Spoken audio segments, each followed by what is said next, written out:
Thank you for coming out this evening, and we'll call the meeting to order. Can we please rise for the pledge?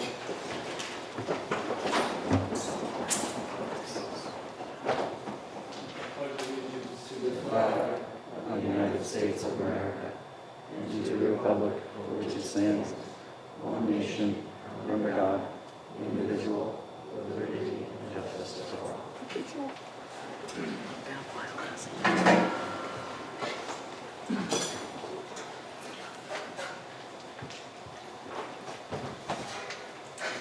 Okay, we'll open the meeting up to public comment for agenda items only.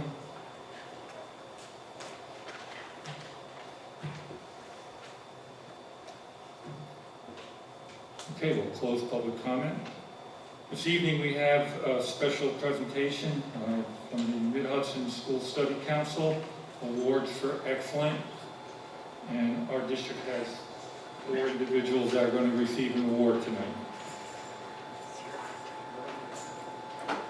And then right after our presentation and those awards given out, we'll have a break for a small reception to honor those individuals. Yeah, thank you, Mr. President. So at this time, we don't have any presentation. There's no PowerPoint right now. Not quite yet. But at this time, if I could ask each of the recipients to join us up on stage. We're going to get the stage lights on, and if I can get the recipients and each of the presenters to come up on stage. The recipients will sit on that side of the stage, the presenters on this side.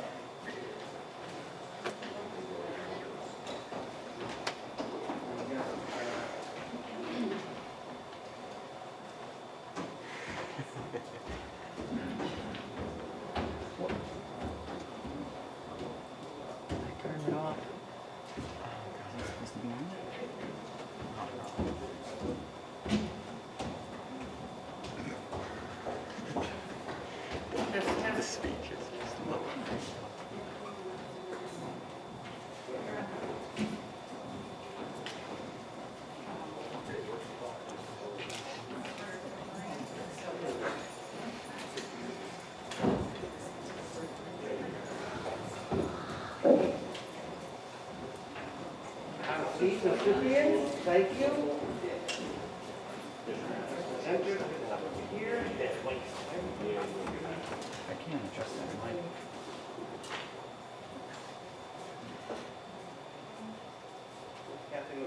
There she comes.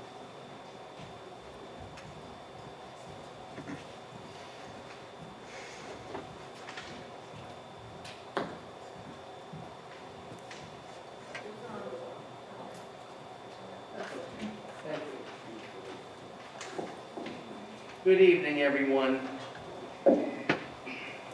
The Mid-Hudson School Study Council has been in existence actually for over 65 years. Its mission is to support the educational efforts of its member school districts, which make up Ulster, Dutchess, Orange, Sullivan, and Rockland counties.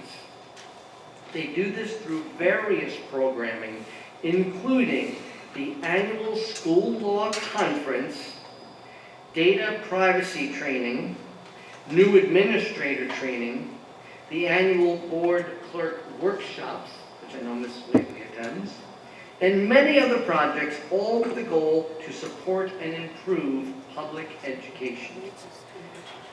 But perhaps the most noteworthy event sponsored by the Study Council is their Awards for Excellence ceremony. Since 1986, this annual celebration recognizes faculty and staff members from all member districts who have made a positive impact on their home schools and their communities. The annual event is usually held at Anthony's Pier 9 and is regularly attended by over 900 people. For obvious reasons, the council was not able to hold their event in person this year. But here at the home of the Huskies, we wanted to make sure that our recipients receive the recognition they most surely deserve. Over the past several years, Highland has regularly participated in this annual event. Some of our prior honorees include High School Security Guard Wade Sargent, Highland Rotarian and friend of the school district Steve Lawback, school psychologist Dr. Michael Paff, and I believe we have 2 former recipients here with us tonight, elementary principal Mr. Joel Freer, and high school main office secretary and the unofficial deputy principal of the high school, Mary Ann Ingraham. So congratulations.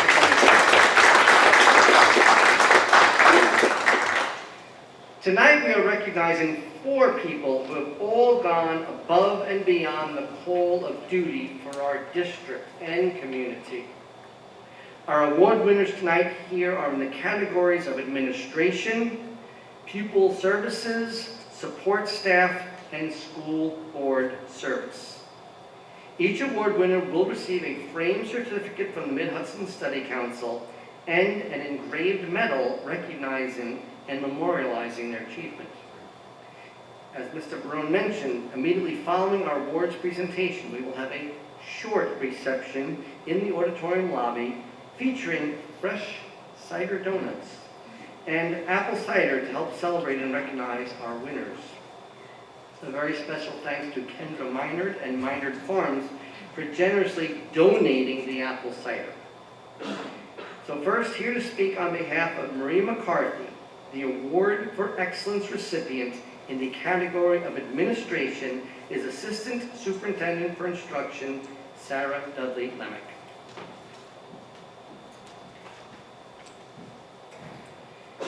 Good evening. It is my great pleasure to speak this evening about Maria McCarthy, our Director of Food Service, and our 2020 Administrative recipient of the Mid-Hudson School Study Council Award for Excellence. It would be difficult to find a more committed or true blue Highland Husky on our administrative team. Maria is a Highland High School graduate and completed her business degree here at SUNY New Paltz.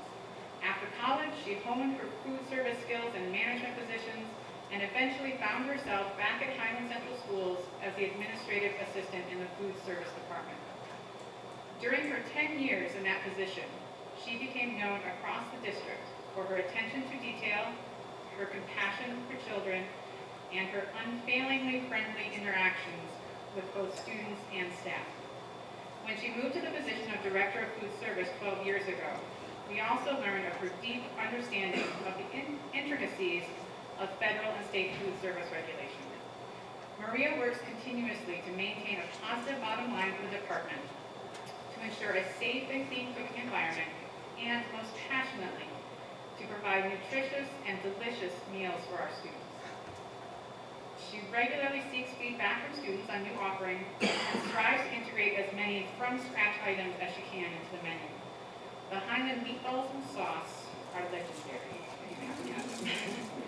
Her compassion for students and families is bottomless, often going out of her way to speak with building staff about families that come to her with specific dietary or financial needs. At no time has her compassion been more evident than in the recent shutdown and disruption due to the COVID-19 pandemic. She and her team worked diligently and creatively to provide meals to our Highland families during the shutdown in the spring, going the extra mile to ensure that all families who need it received the meals. As we transition to our hybrid model of in-person and remote instruction, she has continually tweaked the program to best serve our students and families, those who are in school and those remote students who are in need. Maria, there is no person more deserving of this award for excellence. We look forward to more years under your leadership of the Food Service Department, and thank you for your continued dedication to our students, our district, and our community. Thank you.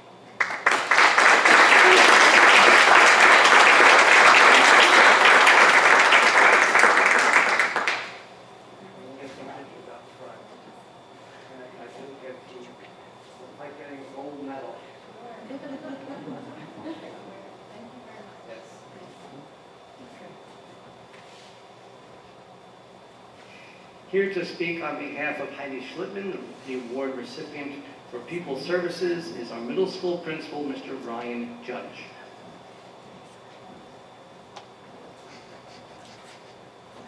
Thank you very much. While I have not had the opportunity to work with Heidi very long, I can definitely say that probably from our very first meeting together, it was evident that she would be a perfect recipient for this award. I would like to read for you an excerpt from her recommendation for this award from the previous middle school principal, Dan Wetzel. During her time at Highland Middle School, Ms. Schlitman has become a vital member of our school community.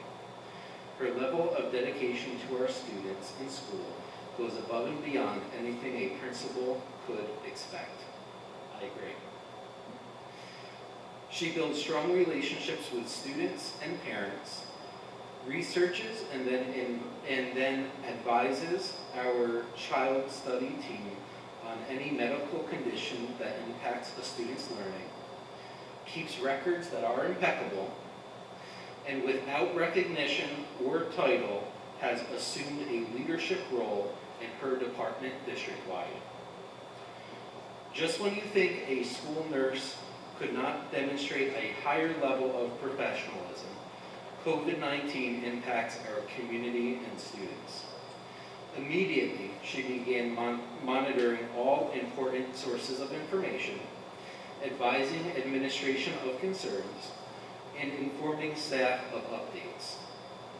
Subsequent to school closing, she has become our go-to staff member, advising all of us on relevant information, procedures, and equipment that will be needed to keep our students safe as we reopen schools. Since that time, she has become a vital part of our student support team, as well as our building reopening team. And I do have to say that without Nurse Heidi, we would have not have had as successful an opening as we did. She is incredibly vital to the success of our school. So Nurse Heidi, thank you for all that you do. You are a treasure. Thank you.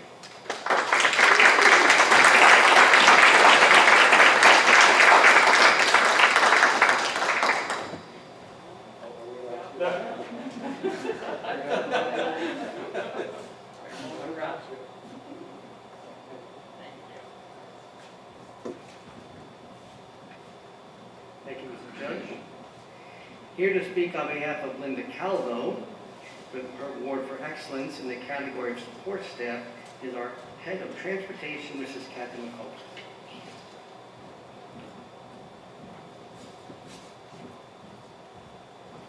Good evening, everybody, and congratulations to all our award winners. I'm very proud of all of you, and I'm proud to say I'm part of Highland's team, or PAC, as Mr. Bon Jovi puts it. So Linda has been part of Highland's team for the last 14 years, and started as a bus driver. She worked her way up as a dispatcher and became an SBDI, school bus driver instructor, a 19A examiner, and of course our master router. During the pandemic, she has made master routes for cohorts 1 and 2. And I couldn't have done it without Linda. She's very knowledgeable of the community, and I can't say enough good things about her. So thank you, Linda, for everything you've done for not only me, but for the community, and making me feel so welcome in the last 2 years. I'm very proud to say I worked with you. Congratulations.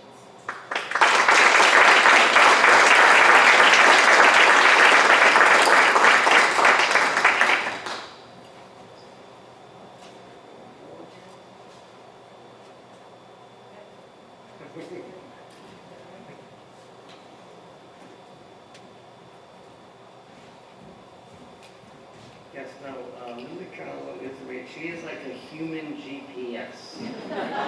If you want to know anywhere in Highland or the surrounding communities, she'll tell you exactly where they live. Here to speak on behalf of Mr. Tom Miller, the Award for Excellence recipient in the category Board Service is our school board president, Mr. Alan Barone.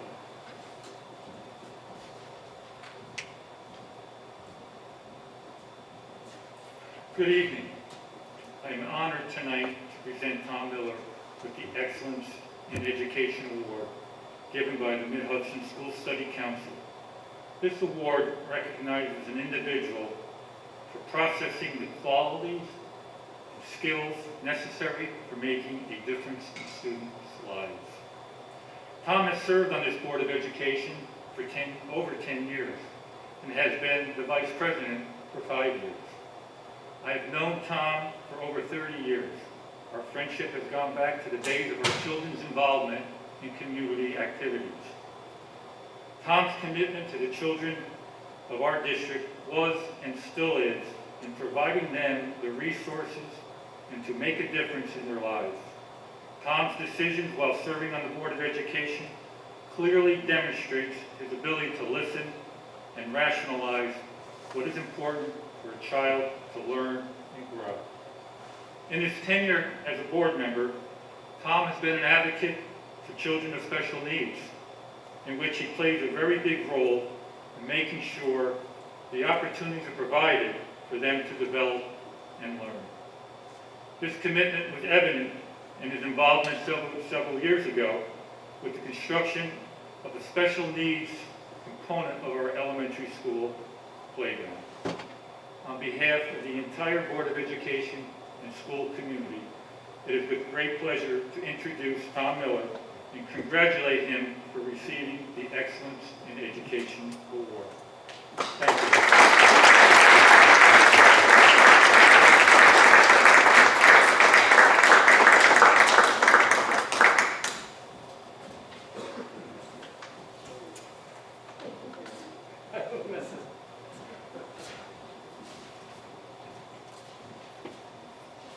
Congratulations again to all our award winners. Your commitment to the students and to the community of the Highland Central School District is sincerely appreciated.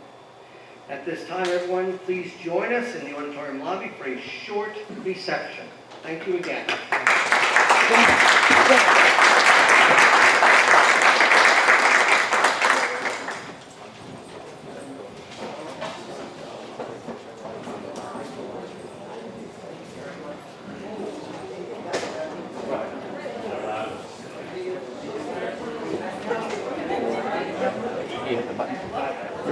Which one, this one?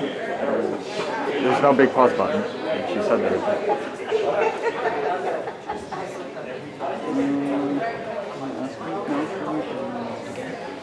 See it?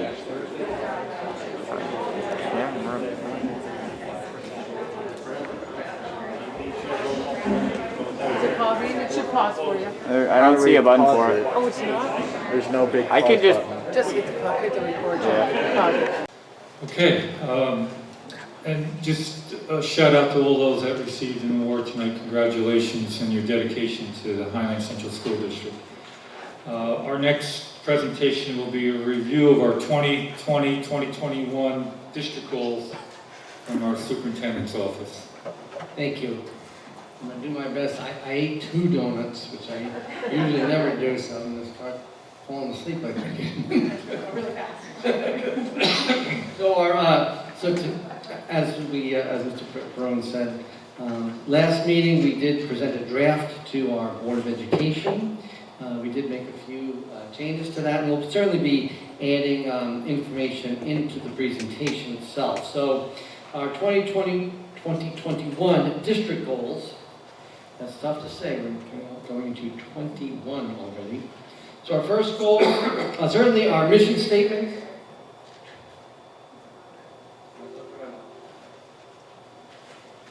Hold on a minute. That's last year's.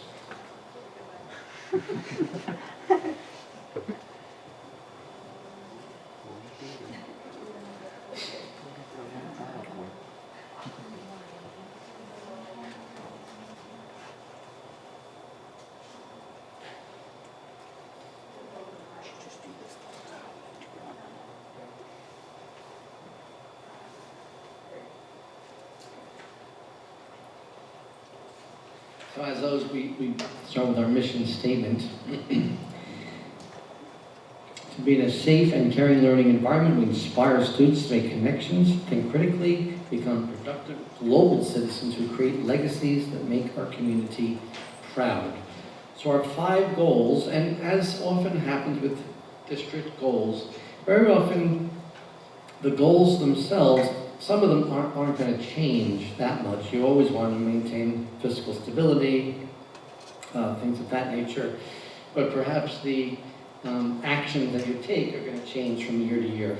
So goal 1 is to plan and implement an educationally sound and safe reopening of schools for students, faculty, and staff. Obviously, we've been in the middle of that since last March, probably.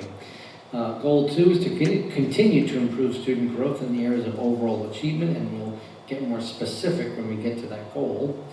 Goal 3, continue to support the social and emotional needs of our students. Goal 4, create a comprehensive racial equity initiative. And Goal 5, maintain the fiscal stability of the Highland Central School District. So we'll go now through each goal. We'll have a slide, and then we'll talk about the action plans to achieve that goal. So again, Goal 1, plan and implement an educationally sound and safe reopening of our schools for students, faculty, and staff. So really, this was just a tremendous team effort. I can't stress that enough. We have a fabulous team of administrators, and faculty, and staff, and really, it's not just the administrators, it's everybody. It's HSA, HTA, HA, and Central Admin who really, as a team, put together, following the state ed and the Department of Health guidelines, to plan our successful reopening.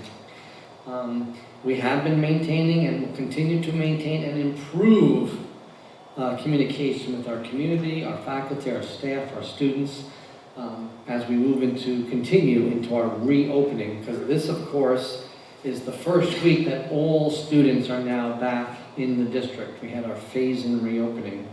And we continue to adjust the plan as needed. So, some of our, I know even at the high school, we've tweaked a little bit the dismissal with buses, just to see what's happening, what's working, what isn't working, and what we can do better. We, of course, are following all the guidelines regarding sports. I know that we started our preseason work. That's open to all students. We started that last week. And today, it was a beautiful afternoon and evening, very nice out. And we had about 75 students out there. So I went out there, and students doing all sorts of activities, kind of getting ready. Remember that winter sports will begin November 30th, and we'll wait for further instruction from the state. And we are implementing and supporting a one-to-one device program for K-12. And as we mentioned early on in our reopening plan, we realized that our students would need more regular access to devices and technology than they had in our shutdown in the spring. So we determined that we would be able to distribute devices to our kindergarten through 9th grade students, which we have now done. We are looking at having 10th graders with devices during the school year. We're evaluating what we have right now. We're waiting for an order of Chromebooks to come in. So we should be distributing 10th grade devices in the future. And then our 11th and 12th graders, we're still in discussion about whether that's feasible for this year. More than likely that might have to come next year. But it will really depend on other expenses that we may generate from our safety protocols and all of that. But we are looking at that. And then part of this whole process is not only the distribution, but of course it's also technology support for our teachers, for our students, as well as for our families. That's constant. Our whole technology office is working around the clock. I see a lot of families that come here for tech support. Sometimes it takes sitting down with one of our tech people to really learn how to use that device. Sometimes it's exchanging the devices depending on what's happening. So we're continuing to work on that. And then of course we'll be talking about the collection at the end of the year. Right now, June seems like a long way away, and that a lot of things could happen between now and then, but that will be part of our plan too, so that when we get to next year, regardless of what school might look like for 21-22, we will still have that one-to-one initiative going on. So our second goal, continue to improve student growth in the areas of overall achievement. And that's very broad sounding, it's not very specific, I do understand, so we're going to try to hone that in a little bit more with some of the action plans. Where we do have to remember it's a very different time right now as far as measurement, because we didn't have any testing last year because of COVID. So there was no 3 through 8 tests, there's no Regents exams. The state is still not saying what's going to happen this year with those exams. I think they're going to kind of hold it. My prediction is they're going to hold that for as long as possible. But in my opinion, it would really be hard pressed to have Regents exams and 3 through 8 testing as we've known it with this school year, just with schools throughout the state being in very different places right now. But time will tell. So with that, we have a number of items that we're going to continue to do. So I'm going to pass some of these over to Ms. Dudley Lemick. So we know from our past scores that our K through 12, especially our K through 8, math scores have not been spectacular. And I'll talk about this a little bit later, but we have been notified, as I spoke about in the spring, actually in February, as a target district for Black and African American students, and they're on the edge with economically disadvantaged and Latinx students. So we're looking at our K-12 math program as a whole. We have hired a math content specialist for the middle school to work with our middle school teachers both on transitioning to this remote/hybrid environment for math, as well as helping teachers break down the data that we do have. And we do have, now that we have all of our students we have all the students who are going to be coming in district here, we'll be looking at benchmark type assessments and STAR assessments. So we'll be working on that K through 8, and again, breaking apart the data there. We are working on getting ready for the new New York State Science Learning Standards. We are supposed to have new tests this year. They moved from a 4th grade test to a 5th grade test, and then 8th grade stays in 8th grade, but it is a new format for that test. However, again, we're waiting to see if the state is going to institute those or if that will be put off one more year. Eventually, that will also impact the high school level Regents exams with a new format and new types of questions there. So we're continuing to prepare for that. It's really a big shift to an inquiry-based model of science. Really looking at the understanding of how things work in science rather than kind of just the facts approach to it. And we've been working on that for several years already. So again, with the possible launch of 3 through 8 testing, you might recall just last February, March it was, we started to our district-wide campaign it was a campaign to really educate the public about the importance of 3 through 8 testing, and not to, because there is a lot of rhetoric out there, one way or the other about 3 through 8 testing, and certainly we're aware of the movement to opt out of tests. So, our education program was to really get the information to families about, the importance of taking the test and what that does for their child, what it does for the school. It does give us a benchmark to work off of. It helps teachers, work on their curriculum so that they can make tweaks in their curriculum. And that was our infamous Back to the Test campaign. And I believe the first of 3 postcards did go home, and then things got shut down. So we will, presuming there is 3 through 8 testing, we will be relaunching that campaign. And then, as I mentioned earlier, we were designated as a target school at both the elementary and middle school level for Black and African American students as a result of the 3 through 8 tests, which would have been 2019 results. This is the first year that we were targeted for that subgroup of students. So really what we're going to be talking about here for the next several goals, this all is working together. So part of the process when you're a target district or target school is to create a plan and then of course implement it to improve the scores of that group of students. The grant period was extended or shifted a little bit since schools were in the spring. We're really working on how to do school with the shutdown. So they've extended that period, that the planning period is now this fall. And one of the things that you are required to do as part of that planning is to do a school-wide climate survey, which is part of the work we're doing with our racial equity initiative as well.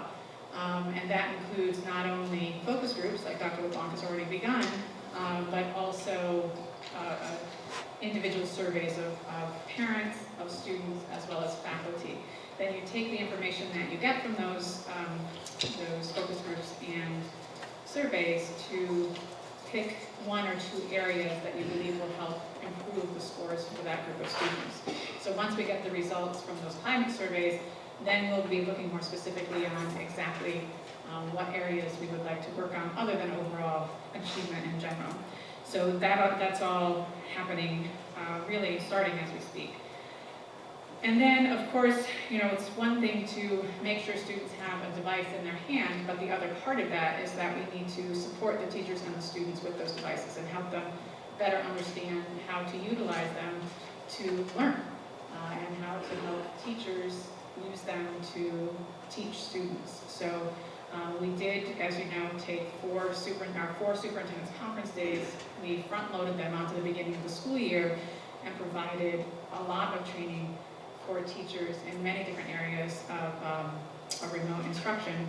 And then throughout the school year now, we'll be doing either refresher courses, if that's what we think they need, or really refining the programs and the specific skills or pedagogies that are behind remote learning. And we don't have any more superintendent's conference days, but we will be using some of our faculty meeting time, some of our curriculum meeting time, as well as we can also pay teachers to do the work as well. So that will be continuing as we move through the year.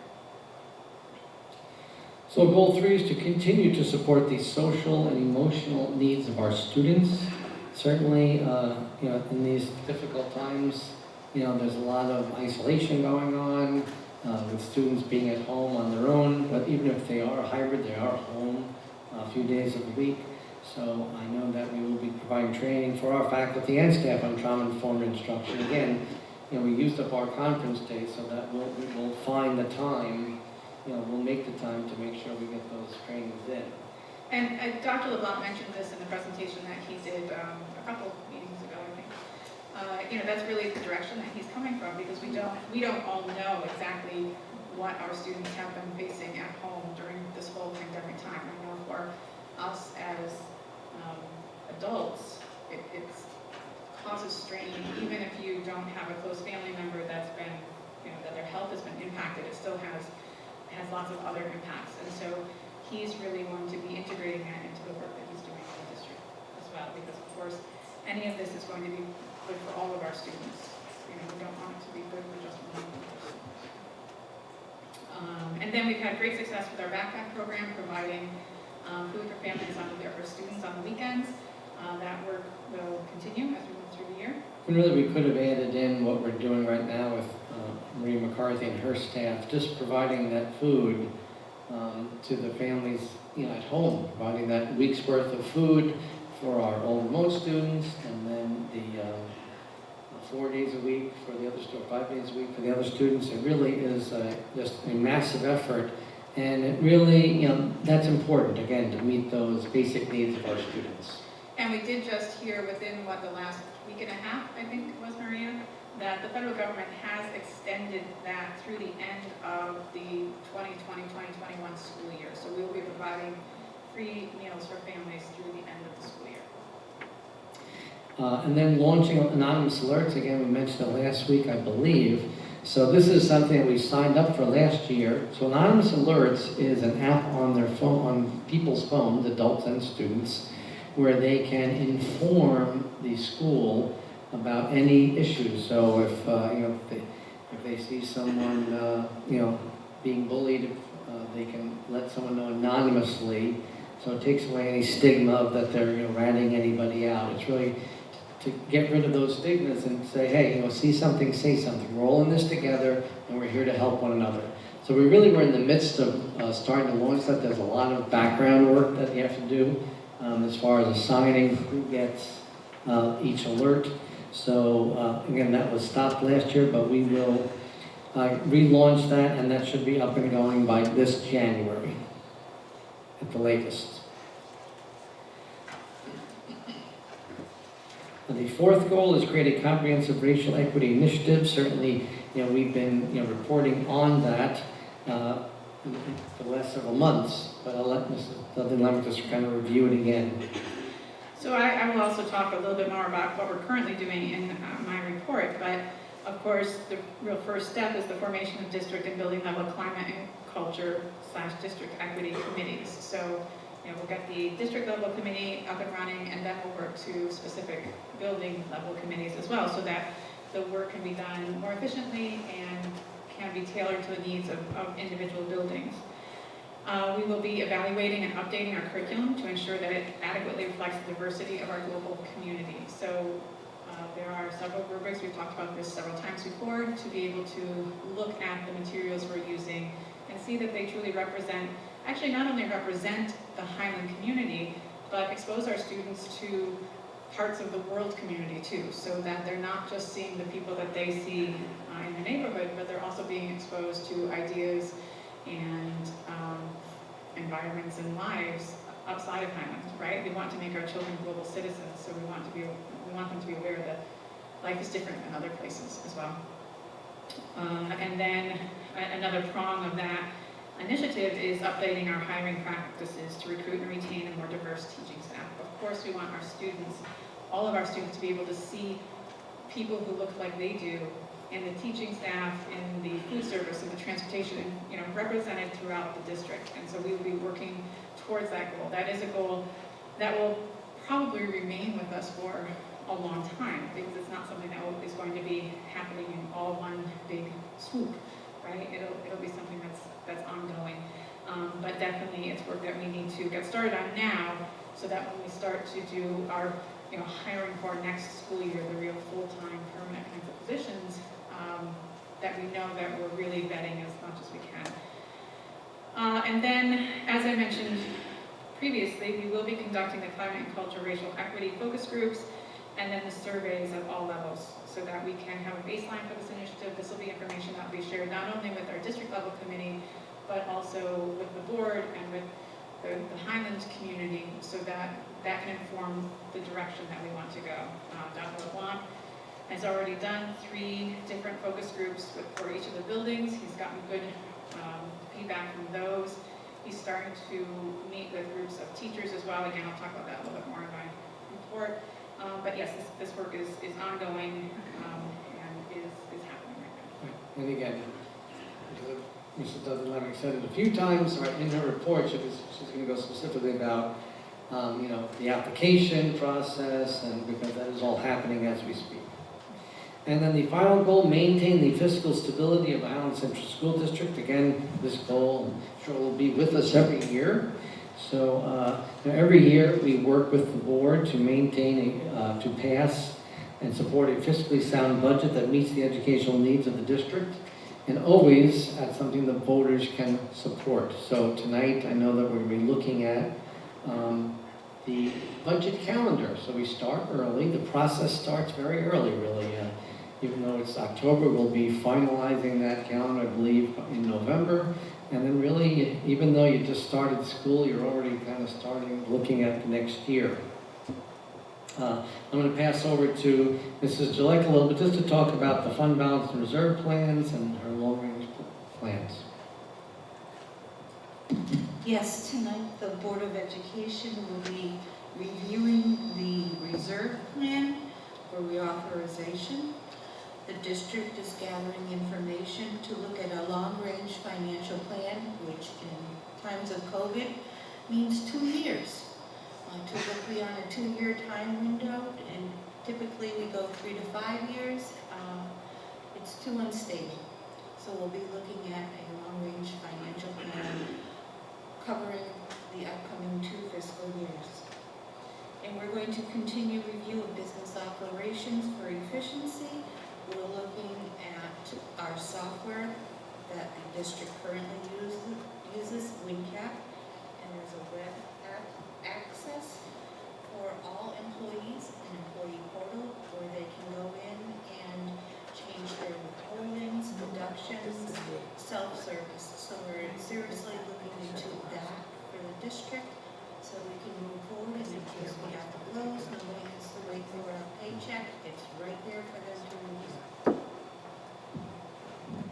Thank you, Mrs. Chilek, and as always, I say that you always want to take what you do and make it better. Take what you did last year, make it better, because, you know, you won't move forward. You have to keep the saw sharp. So that is our 2020-2021 goals. Certainly will entertain any questions or comments from the Board of Education. Anyone have any questions on the board?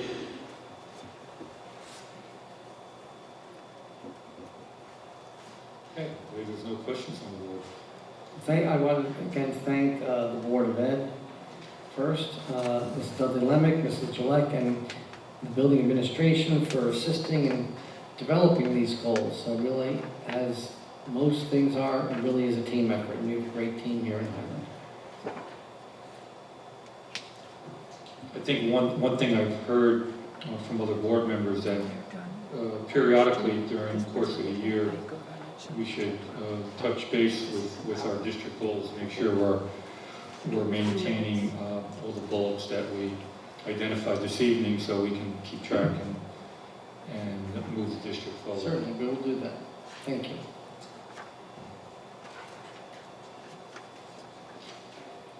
Okay, we'll move on to acceptance of reports. Be it resolved, the Board of Education, upon the recommendation of the superintendent, approves and acknowledges reviewing the following reports. Board of Education meeting minutes, September 22nd, 2020. Treasurer's report, September 2020. Can I have a motion, please? Motion by Sue, second by Camille. Discussion? All those in favor? Opposed? So carried. Under curriculum and instruction, our principal's report, elementary school. Joel? Good evening. Good evening. Okay, so I would like to take a moment to just recognize and thank my faculty and staff for all of their efforts in not only opening when we did in September during the remote time, but also during this phase-in. We've had an extremely smooth phase-in. It was nice to have all of the students in the building today and yesterday. So all elementary students that are planning on coming in for a hybrid, as with the other buildings as well, have now returned to us. So we are very excited to see the hallways a little bit fuller. The classrooms are all engaged, so we are very happy that they're all back. Could not have done that without my faculty and staff and without the help of Mr. Darling. So I am indebted to them, and they've done an incredible job. So thank them publicly. Let's see, you know, Mr. Bon Jovi made a statement that you take what you do and you make it better. That's something that I was just talking to Mr. Barone in the hallway about our car rider arrival and dismissal. There are things that we're doing now because we were forced to change the way we had children come into the building and how we're dismissing them.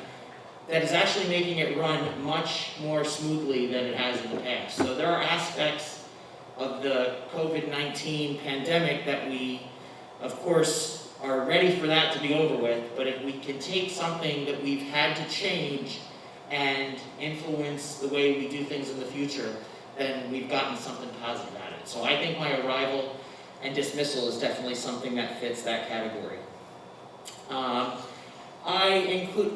One other thing. We were talking about New York State tests. We still don't know what's happening, but they asked us to order them. But we ordered them last year too. So we did order, I think all the buildings, the 2 buildings that do 3 through 8 have ordered those tests now. We've ordered our ELA and math. They did not ask for numbers for science for grade 4, but there's a caveat at the bottom that they will just take our numbers from our ELA order if they decide to do the 4th grade test. So again, there's a lot of what's going on, yeah, but we have had to order them, so that order is placed. I gave you a course load report for my building. Those numbers are very fluid. They change by the day. Today alone, I had 2 students that changed from the remote-only plan to the hybrid model. And as I was sitting here this evening, I'm getting text messages from some of my teachers that there's some buzz on Facebook tonight that parents wanted to see how our phase-in was going to happen and are asking how to get their kids into the hybrid model. So fingers crossed we may have some more children back in the next few days, which that's our goal. Any questions on the classrooms? Prior to today, did you see more people going the opposite way? You know, it's so hard to tell. In some grade levels, it's been moving to the remote, and then others have been coming back. So it's been 50-50. I don't know that it's truly been one thing or the other. I know there's been a lot. I mentioned that, I think somewhere in my report, where I said schedule changes. For every phone call that you take, it's probably a 15 to 20 minute process per child to change them in school tool, change their schedule, make all those changes with the reading teachers, the math teachers, their busing, their cohort, their car rider tag. I mean, it's a long process, so, but well worth it if they're coming back. To date, we've been able to accommodate all changes? I have been able to accommodate all of them. I did have a conversation with one parent a couple of weeks ago where if I did change the child, they would be going from a smaller cohorted group to a larger remote group. That parent at that point chose not to make the change, but I'm expecting that probably will change soon. So. Thank you. Yeah. Any questions with the course load? Mine looks a little different from I haven't seen the middle school and the high school, but I know mine does not come out of school tool as nicely as theirs does. So I tried to color code it by grade level just to give you an idea of how many students I have in each cohort, how many students I have that are all remote, and then to calculate it up at the end of the day. So those 428 students that we have in attendance in the hybrid model, 235 one day, 212 the next. Let's hope that number goes up. So it's good to have the kids back. Any questions? All right, thank you. Thank you, Joel.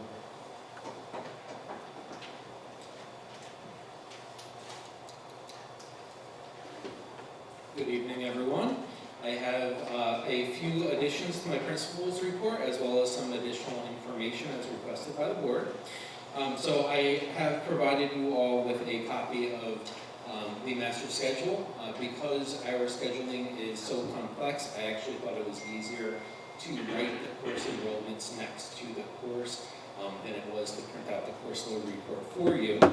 So if you are looking at that, the number at the top of the course is the students in the first half of the alphabet, and the students at the bottom, that number is on the cohort 2, the cohort 2 day.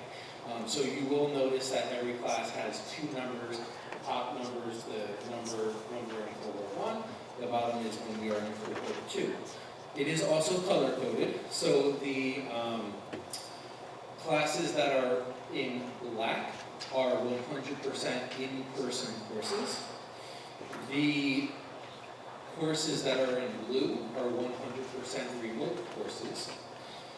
And the courses in green are the ones that are in-person classes that have students zooming into them, which you'll see is pretty limited. That is the go-to and the standard for many of our neighboring districts. But we do understand that that is a very difficult model for both students and teachers, and we did try to limit that as much as possible. Also, for some of the courses that are online, or a mixture of having online students with an in-person course, we do know that that can be very cumbersome on the teacher to manage, and that it can take additional time. Therefore, I have to give a nice shout out to Ms. Coburn, who has been working very, very hard to make sure that we are utilizing our aides, monitors, and TAs to the fullest capacity. And one of the things that we have been able to do in many of the courses that have higher numbers is we have been able to assign either a TA aide or monitor to that class to manage the computer aspect of letting kids in and out of the Zoom. If a kid raises their hand with a question in Zoom, the teacher might not see it because they're over there teaching, but then that person who's monitoring the computer can let them know that that student has a question, so that we can hopefully make it as positive of an experience for everyone as possible. That is not something that we were able to do from day one, but now that the dust has settled, that is something that we have implemented over the past week or so to better support our teachers and students. Before I move on to some of my other additions to the principal's report, are there any questions about that? I have just an overall question on the class sizes. So it does look like, I know you mentioned for some of them with the higher numbers, you have a TA in Correct. there. What is just some of these numbers are extremely, or higher than we like to see them. Correct. Joel had talked about kind of fluctuations coming, Yes. both ways. Yes. At the middle school, are we able to accommodate, it looks like the virtual numbers are the numbers that are extremely high here. Do we Correct. see more people going to virtual where that's going to become an issue? We have, and we are, so that was one of the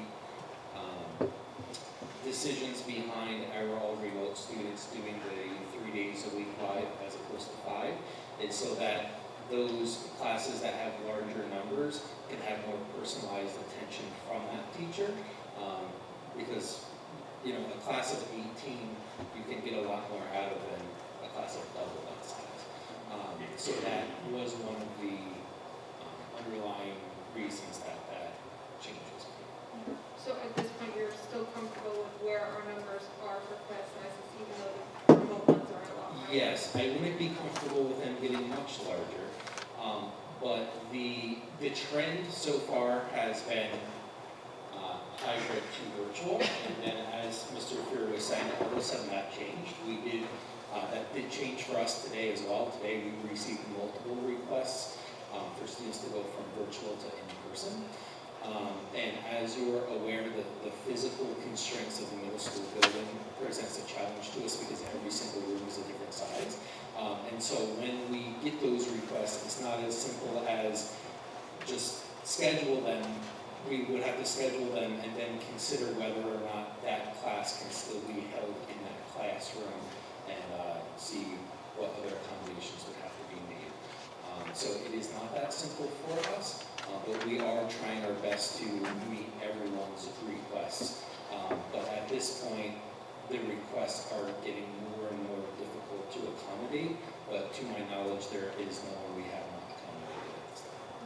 So if they do request a change at the middle school level, does that mean a whole new schedule for them? Because it's not as easy as, say, maybe an elementary school? Yes, because the virtual teachers and the in-person teachers are completely different people. So if they change models, there's no way for them to keep their prior teacher. So as the year goes on, what does that look like from a grading perspective for these students? So if they move teachers, just like with any, in a regular year, if they move teachers, usually you send the grades with that child, and the teacher would normally, use those assignments and those grades and then pick up where that student fell. Thank you. Ryan, I don't have your report directly in front of me, but do you have a rough idea of what total hybrid students versus all remote? Just ballpark if you have. In the report, I put the number that had changed, and I believe I do have it here. So in the all virtual model, we have 115 students total. The breakdown is 38 in both grades 7 and 8, and 39 in grade 6. But that was as of the 14th, and that has probably changed. Sure. Understood. Any other questions about that? Okay, then I wanted to highlight a couple of other additional points to my principal's report. First, I would like to send another public shout out to Library Linda Fonda. It's amazing the things that she is doing to support student learning at this time. She has created a Library Linda's How-To Corner, where she creates bi-weekly videos to promote literacy, library use, and support sound research practices.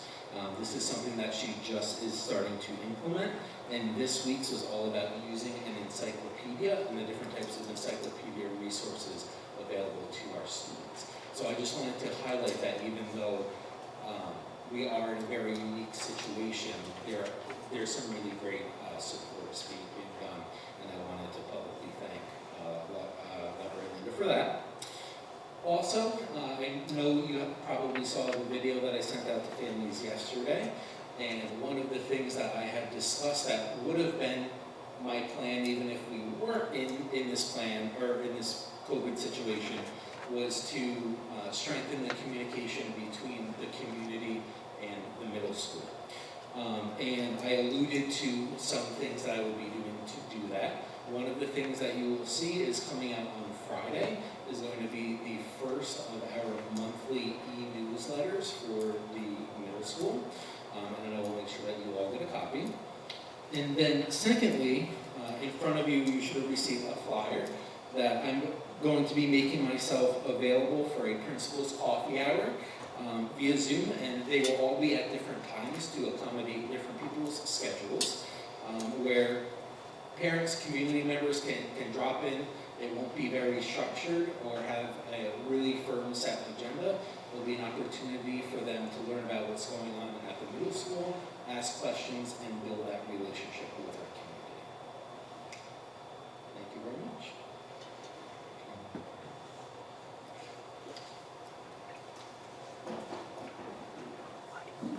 Good evening, everyone.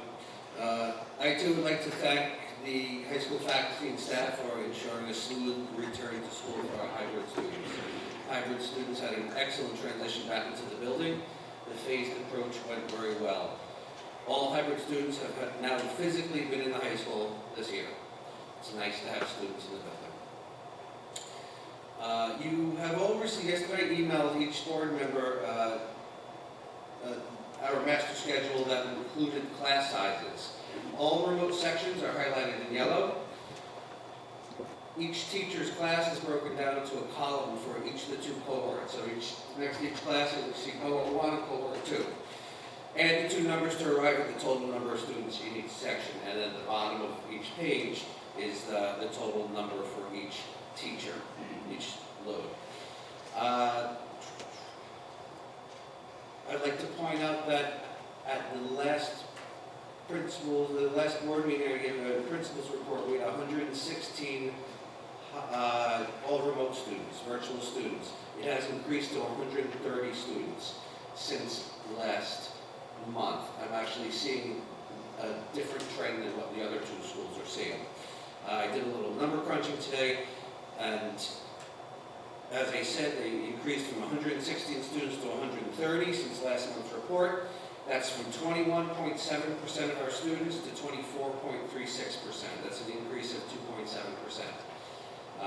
I do anticipate, however, at the end of this quarter in November, there will be families and students who are going to come back into the hybrid model, so we will see. Moving on, we created a 10-minute video at the high school about extracurricular clubs offered at the high school. Each advisor briefly introduced themselves and provided information about their specific club. The video was posted on our website and on the district's Facebook page. Finally, 60 students took the PSATs last Saturday, the 17th of October, here at Highland High School. We usually have just about 100 students taken, and this year we had 60, which I thought was pretty good considering. I'd like to thank Kelly Nelson and Heather Bragg, two of our guidance counselors, and the teachers who proctored the exam for coming in on a Saturday to make sure that went smoothly. Also, thank you to Sandy Beal and Nurse Diane Gualtieri for being here as well to monitor the health of the students as they enter the building. Are there any questions? Sorry, I could not ask you a question after. So just a question on the master schedule that you had provided. The remote classes are sprinkled in throughout, right? Correct. And then the last page is just all remote, but So it's the same ones as the ones that are sprinkled throughout, it's just a Okay. different way to look at it. Okay, So, perfect. yes, you're looking at the same classes, Okay. absolutely. So it doesn't look like, from looking at the numbers on here, it doesn't look like you've had such a challenge with remote numbers? That is correct. Okay, We're able to maintain reasonable class sizes. okay. So They you've been- are a little larger than I'd like, more than the usual classes, but it's still manageable. I'm checking with the teachers about it, and things seem to be going well. Okay, and you've been able to accommodate any changes that have been? Yes, well, most of the changes, we only have changes going from hybrid to remote at this time at the high school. So we haven't accommodated any requests, we haven't had any requests. At the end of the quarter, as I said, I anticipate in another 3 or 4 weeks, I anticipate there will be some. But we have been able to accommodate the requests from hybrid to remote. Okay. So, Thank you. you're welcome. Thank you. Thanks, Bill. Okay, does anyone have questions for our directors? I believe most of our directors are here this evening. Just a quick question on the extension of the lunch from December to June.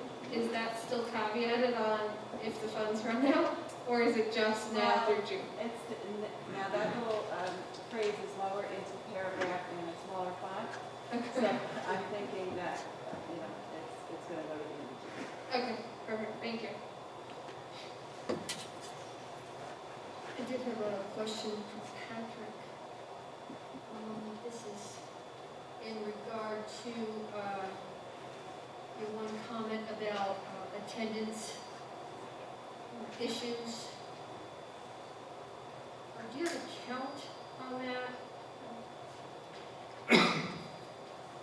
Yeah. Well, that's taken. Which part are you looking for a count for? Let me just see if I can get down to it. We have conducted some home visits for students with poor attendance, lack of communication, or an area of concern.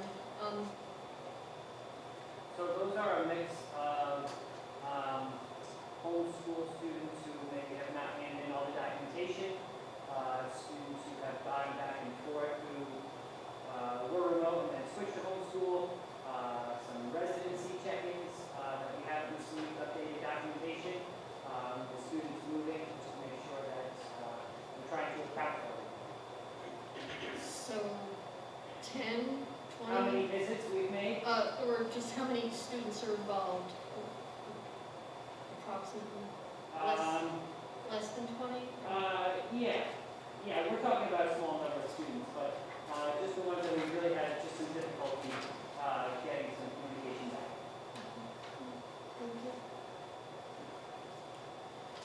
Thank you. For Kathy, being now we're in full hybrid model, all student grades are in school, has there been an increase in requests that originally you weren't transporting students and now you've increased that transportation? Yes, we've had requests to change transportation. Has it increased dramatically or? No, not too bad. We're averaging 10 to 15 students on bus for Okay. elementary and high school. Good. Thank you. Karen, you mentioned that you had 285 open tickets.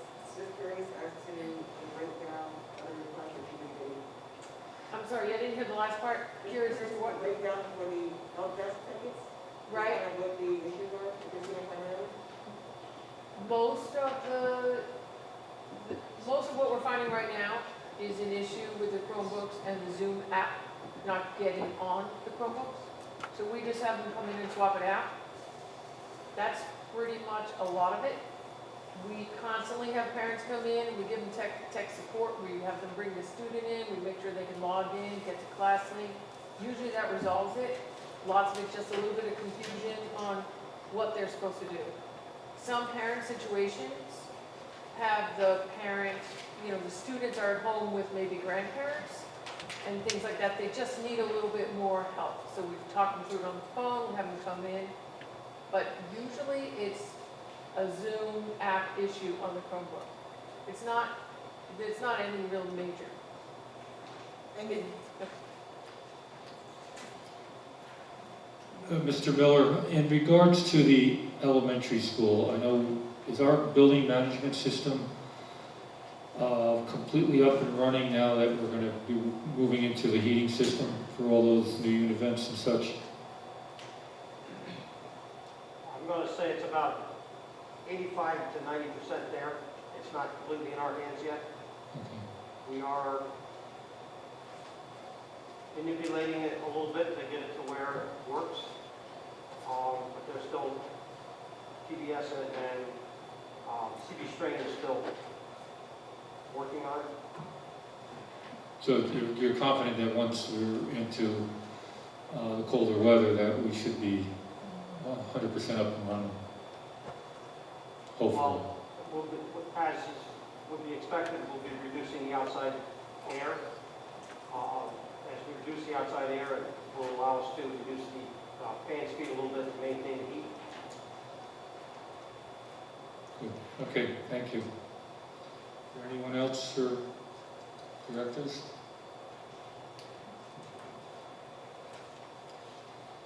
Okay, oh, yeah, one question for Mr. Alfonso. In regards to the training that's going on right now, what, are we utilizing the new field, or we're just outside in general? We're not utilizing the new field. Right now, we're using the main field, and then we're using the practice fields. So everybody's outdoors? Everybody's currently. outdoors, nobody's inside the building. The outside bathrooms are available for them. Everybody has a mask on, and we've had 2 really good days. Today, we had 75 students out there. I'm hoping the weather stays nice so we can continue. And as you move into the colder weather, what's the plan, to bring them inside and lessen the participation at a given time, or stagger hours, or? I don't know where we're at with that yet. Okay.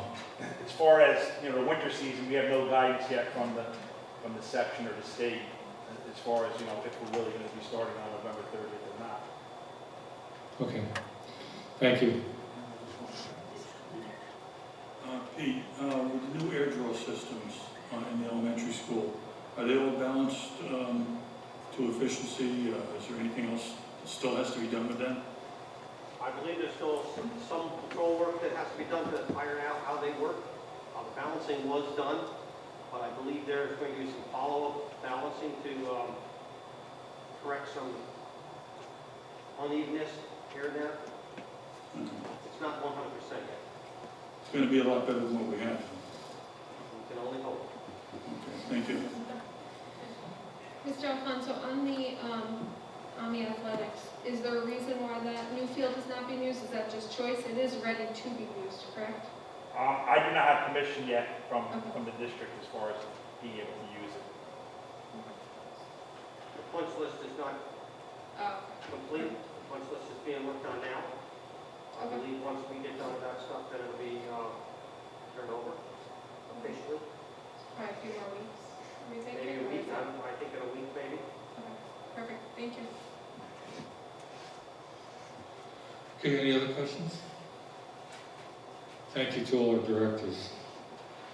Moving on, approval of Committee on Special Education Minutes, Special Education Preschool, Special Education. Be it resolved, the Board of Education hereby accepts the recommendations of the CPSC and CSE committees according to the information provided in regards to meetings and classified status of students.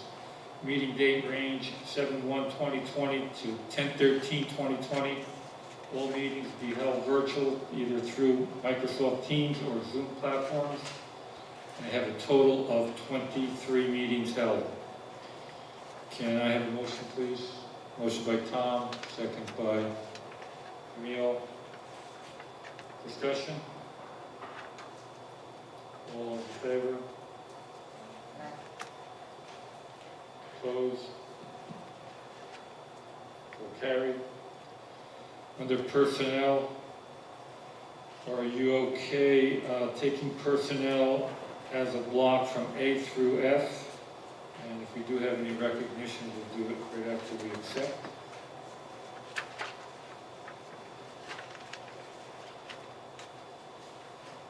Everybody's okay with taking Okay, can I have a motion to take personnel as a block from A through F? Motion by Heather, second by Sue. Discussion? All those in favor? Opposed? So carried. Mr. President, I believe we have a few people here.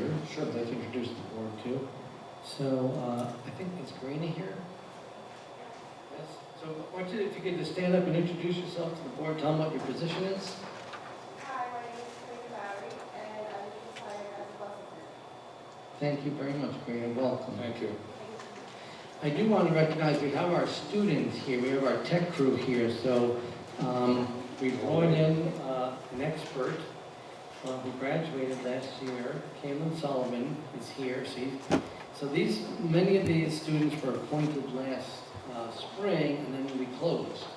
And the idea is that for, it's a school, these are one of the things we're supposed to do is kind of teach life skills and let the students learn as much of these things as we can. So I know they all have expertise in various areas, but we're bringing in Kaylin for a little while just to help train everyone else. So maybe you guys can just give a wave. So is Jacob, I'm not sure if everyone says Jacob here.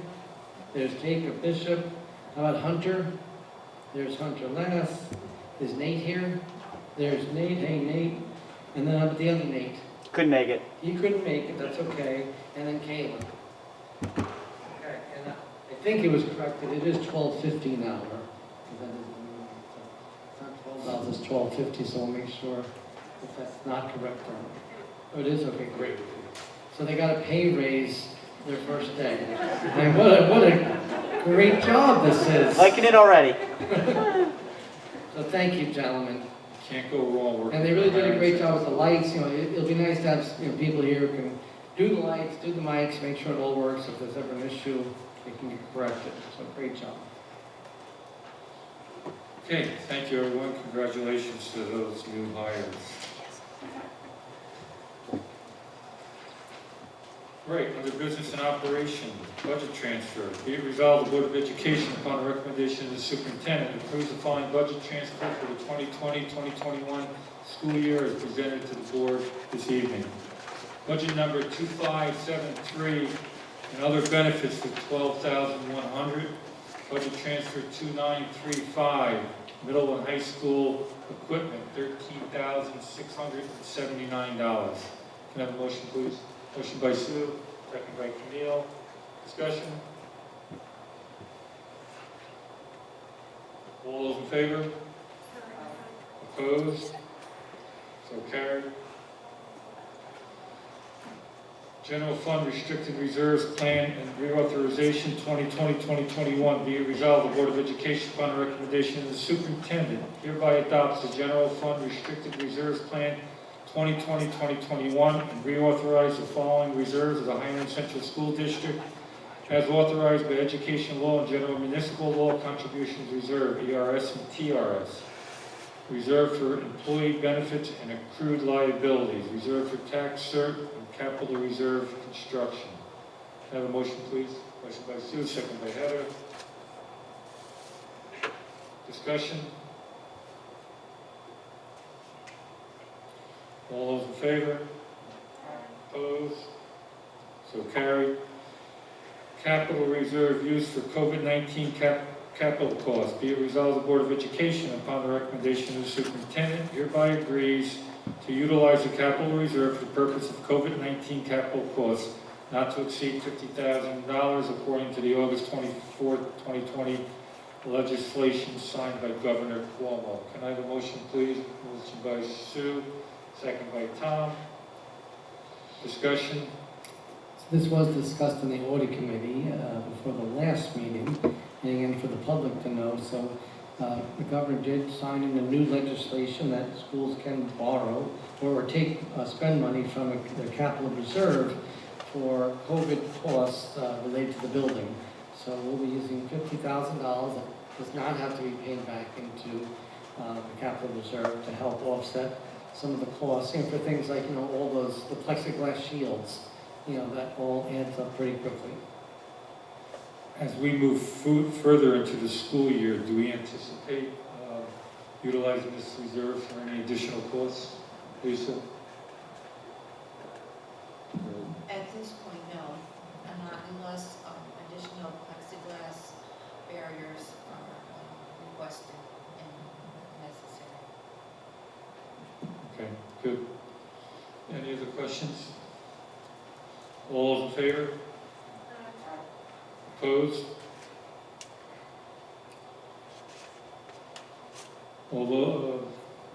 So carried. Budget Development Calendar 2021, 2022, it's that time of year again. Discussion on the calendar to take place. I believe currently it'll be more of staff discussion until we get some presentations starting sometime in January. Yes. Does anybody have any questions or concerns over the budget development calendar? Typical of previous years. Okay. No comments, no questions. Okay. Assistant Superintendent's comments. Good evening again. As I mentioned earlier, I do want to give the board and the community a little bit of an update on our climate and culture racial equity initiative. Many of you may have seen or received a school messenger alert that we did start our application process for the district-wide committee. That application can be found on the district website. There's a specific, right on the front page, there's a specific link there, or you can contact us if you can't find it on the website. You need to submit the application to our district clerk, Mrs. Cerniglia. You can do that by email at lcerniglia, CERNIGLIA, at highland-k12.org, or you can mail it to the district clerk at 320 Pancake Hollow Road in Highland. So either way, we need to receive your application by November 4th. This will give time for Mrs. Cerniglia to anonymize the application, so we'll take any identifying information off the application, and then the Board of Education in executive session on November 10th will look at the applications and then choose the membership based on the allocation that we have specified in the accompanying document for the application. So there's actually two things you can look at. There's a membership form, and then there's also a rationale that goes through exactly what positions are available, as well as the basic mission statements that we have in place right now before the committee really starts. So please, if you are interested at all, submit an application. If you know someone who would be, please let them know. We sent out one school messenger and social media blast last week. My plan is that we will send out a reminder probably next week, and then probably one right before the application is due. So because we want to make sure that everyone is aware of the opportunity to participate in this. As we've mentioned in the past, and as you have met Dr. LeBlanc, he is continuing work twice a month. He is in district working with us. He completed all 3 of the first focus groups with parents. So he did one with the elementary school, the middle school, and the high school. And he's already starting to give us a little feedback about that. Last Wednesday, he was in district and he met individually with each of our building level administrators to get a feeling from them about where they believe their building is and what directions they would like to go. And then he met at the end of the day with our instructional council group, which is all the grade level coordinators and department chairs in the district. And so he did a focus group really with them. He shared some of the feedback he had received from the parent focus groups, as well as allowed the teachers to share their feedback and experiences. I actually did not attend that because we wanted the teachers to feel comfortable speaking with Dr. LeBlanc, so I'll be doing follow-up work with him. He will be back in district next Wednesday. And we already have lined up, he'll start meeting with some teachers, and he's also going to meet with the high school PBIS team who are working on an initiative to really talk about anti-racist language and actions. So, he's jumping right in really with his work here.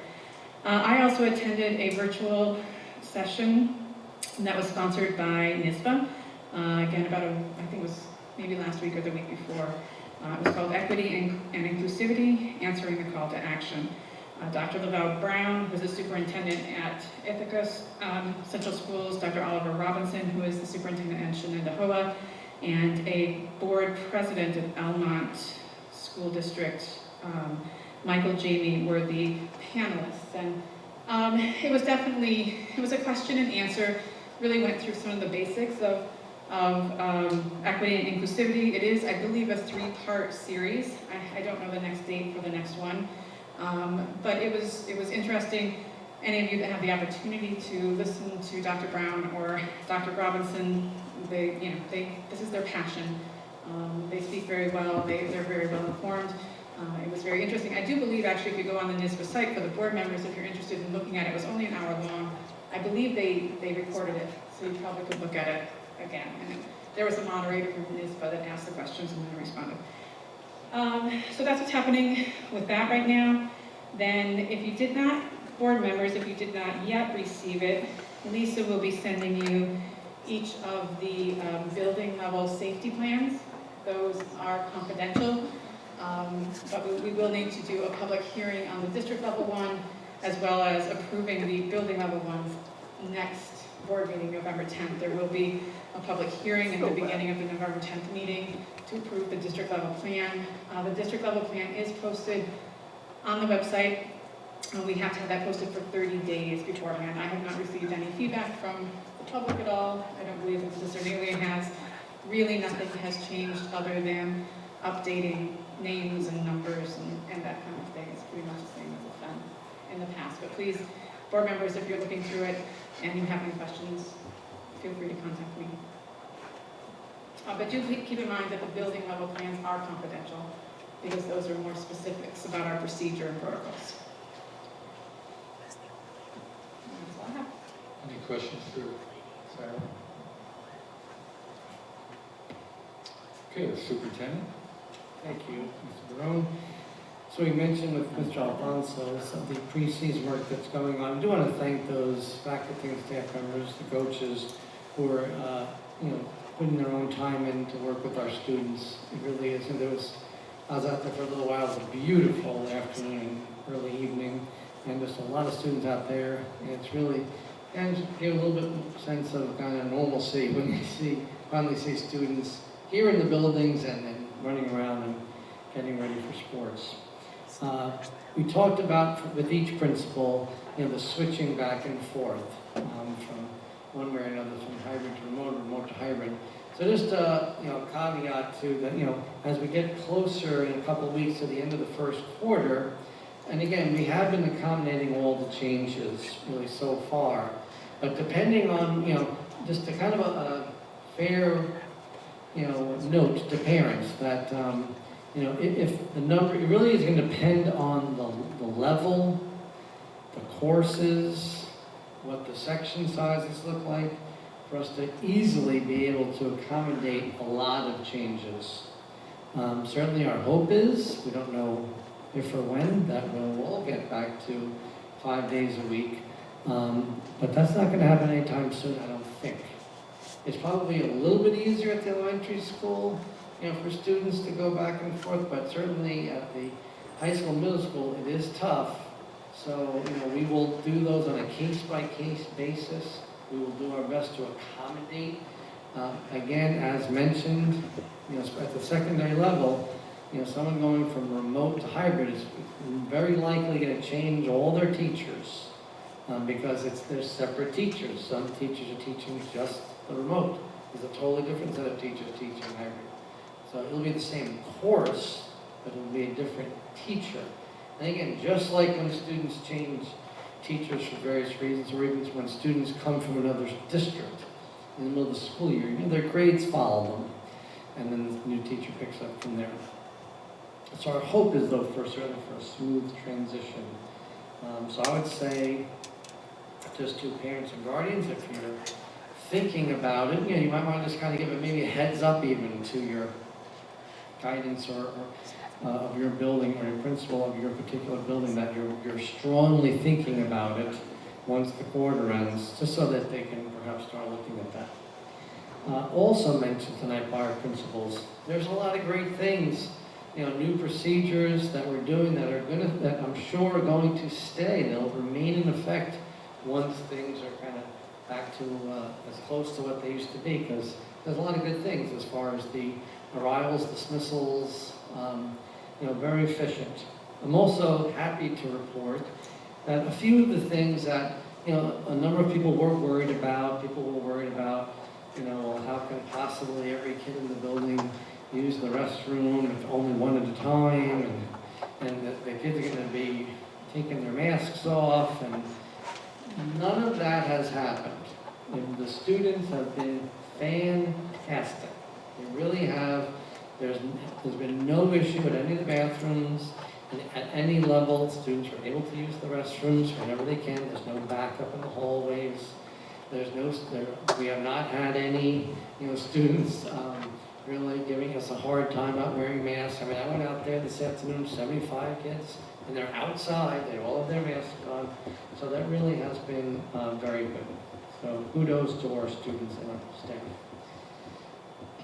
We'll be picking up again on policy. So our policy meeting will be Monday at 1 p.m. So the policy members already received those policies, so we'll get going with that again because we really made some great headway with our policies. Just to inform, the board's aware, but to inform the public. So, as we're getting closer and closer to the closeout of our building project, we do have some concerns with the new library roof, but we're working with our architects to rectify that situation, and when we can, we'll share a little bit more information with the public. Some of it is contractual that I can't discuss publicly. And then once again, I know we've said it many times, but again, congratulations to Marie McCarthy, Heidi Slipman, Linda Callow, and Tom Miller for all their service to the district. Any questions for the superintendent?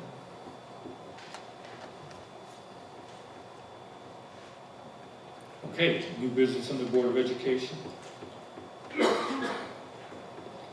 Revised calendar day, October 2020. Be it resolved, the Board of Education, upon a recommendation of the superintendent, approve the change in calendar for staff and students to reflect the following for the month of October 2020. October 23rd, 2020 will be a full day for students and staff, no half-day superintendent's day. Can I have a motion, please? Motion by Heather, second by Sue. Discussion. We're just getting back in. We want to keep students, consistent, so we don't want to take any half days away as much as possible. So we're leaving the half days in the calendar for now. Later on in the school year, as we get a little closer, we'll make a final determination. Thank you. Any other discussion? All those in favor? Opposed? So carried. Under old business, we're going to reschedule our building tours starting at the elementary schools for our next meeting on November 10th with 5:45. Be okay? That way it'll give us time, an hour and then 10, 15 minutes to get back up to our regular meeting here at 7 o'clock.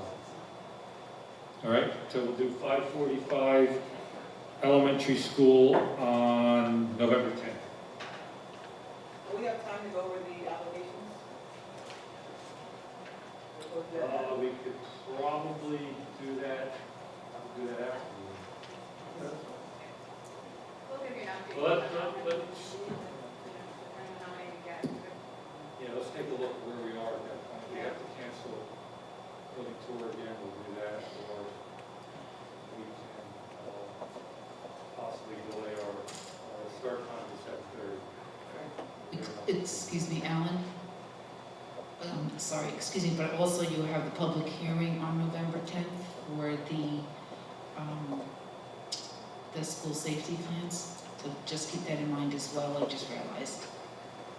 Okay. I think you could probably do that right at the beginning of our, like I said. Right. I don't. Okay. See that.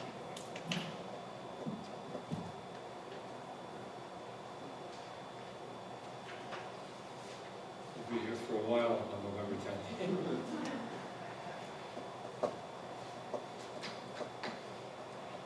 Okay, anything for the good and welfare of the district, either new or old business?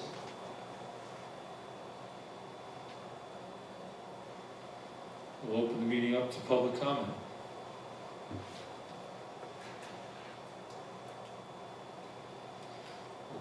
Close public comment, and I'll ask for a motion to adjourn. We do not have to go back into executive session.